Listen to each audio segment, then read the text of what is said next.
guys, I got your boy here with another vid, and my favorite part of any movie, show, or anime in general are the fight scenes. Because there's nothing more exciting than seeing a conflict come to a head and two dudes just actually box and go at it. And to get right into it, a good example of this is Gogeta versus Broly from DBS Broly. Honestly, this entire movie could really be on this list because they were just basically throwing hands for the entire movie. But I'm putting Gogeta versus Broly here because of how absolutely iconic it was. Now, for some background, Goku and Vegeta were getting absolutely violated by Broly. They were trying to act like they weren't, but they were gonna hit like this, talk about some, I'm just warming up. Like, no, bro, you're getting cooked. Not just cooked, you're getting seasoned, battered, and deep fried. They whooped so hard they had to skedaddle and pass the whooping on to Frieza so they could go and fuse into Gogeta. Now, after trying and failing like 30 times to fuse into Gogeta, they go back and they fight Broly. And the funny part about this entire interaction is that the fusion takes place for like 30 minutes and they failed the fusion like 3 times. So that means like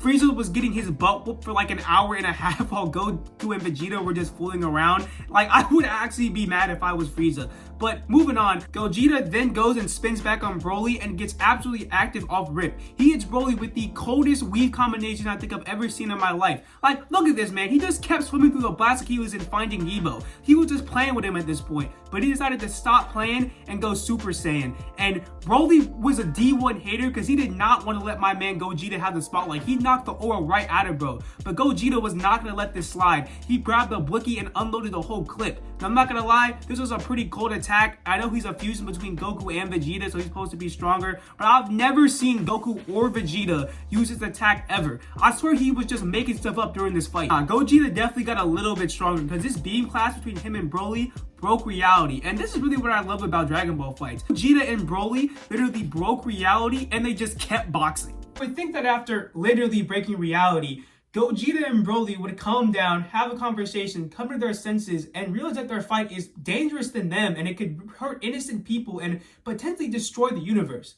But no, they just kept boxing. He somehow got even angrier. He started tweaking out like a white girl after you put salt in their food.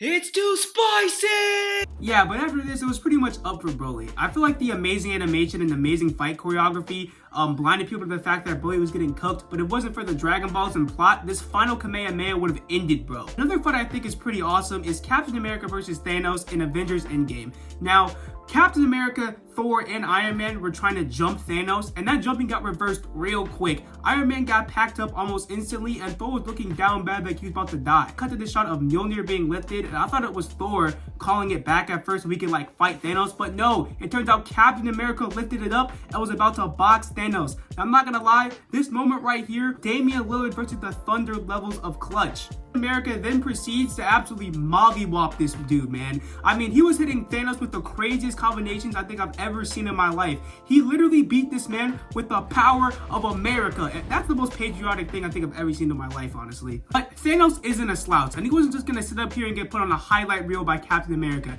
He got up and started fighting back, and I'm not gonna lie, Captain America was low-key getting bodied. Thanos got so mad, he literally broke Captain America's shield and threw him across the field like he was a rag doll. And while it was probably a stretch to think that Captain America could beat Thanos in the first place, this was a really dope fight because a clash between two titans can produce absolutely amazing action scenes, and nothing exemplifies this more than Godzilla versus Kong. Nah, bro, forget Ryan Garcia versus Devin Haney or Jake Paul versus Mike Tyson. This right here is the fight I wanted to see. Now, Kong was the clear underdog in this fight, and I low-key had Godzilla minus 400 in my betting odds, but Kong was low-key putting in the work. He was surprisingly boxing with Godzilla. I mean, off rip, he jumped off of a building and Superman punched Godzilla. Then when Godzilla tried to hit him with an energy blast, he grabbed his axe, said, nah, little bro, grabbed Godzilla's head, kneed it, and then was literally piecing him up for the entire fight. But all Godzilla needed to do to win this fight was land one clean atomic breath, and once he did, it was low-key up for Kong. What's funny is that Kong was running away from Godzilla, swinging off the scene like he was Spider-Man, acting like he was not casually killing like millions of people. And Kong really did go out sad. He was crawling away from Godzilla while this man was scratching and crawling away at him,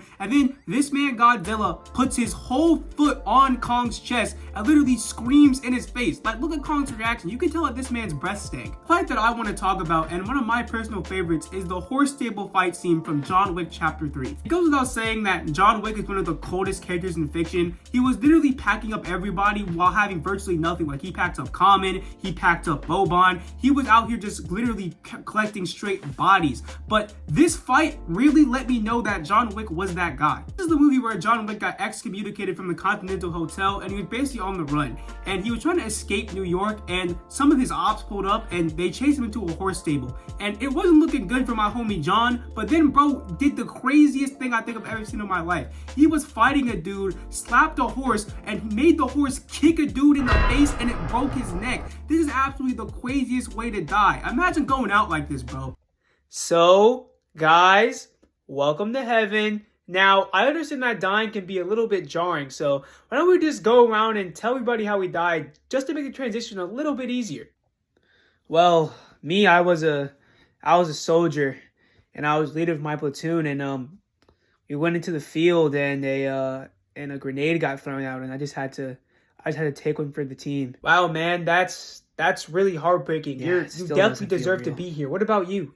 Well, my story isn't as admirable as that one, but I was a firefighter, and the building was on fire. It was coming down, and there was a little girl still trapped inside, and fortunately I was able to get her out, but I didn't make it. Wow, that's incredible. You guys you're heroes.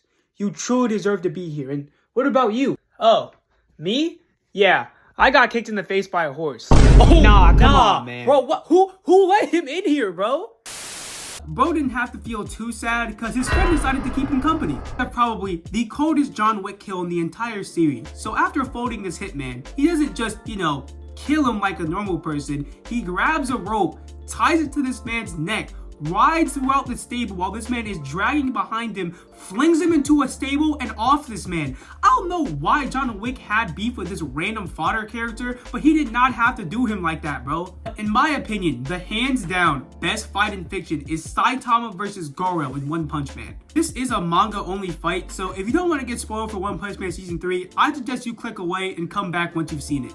Goro turns into Cosmic Goro and wants to fight Saitama at full strength so he can get stronger. He realizes that the only way to get Saitama to fight at full strength is to kill Genos, so he offs Genos, and let's just say that wasn't a good idea. Saitama decided to whip out a serious punch, and it was so strong that Blast had to move Saitama and Goro away from Earth, because if he didn't, it would have literally destroyed the entire planet. The force of the attack was so strong that it wiped out an entire star cluster and knocked Saitama and Goro to Jupiter, bro. And this is when I knew that Saitama was about to cook. He looked Goro dead in his spirit and told him that he only needed one hand to beat him.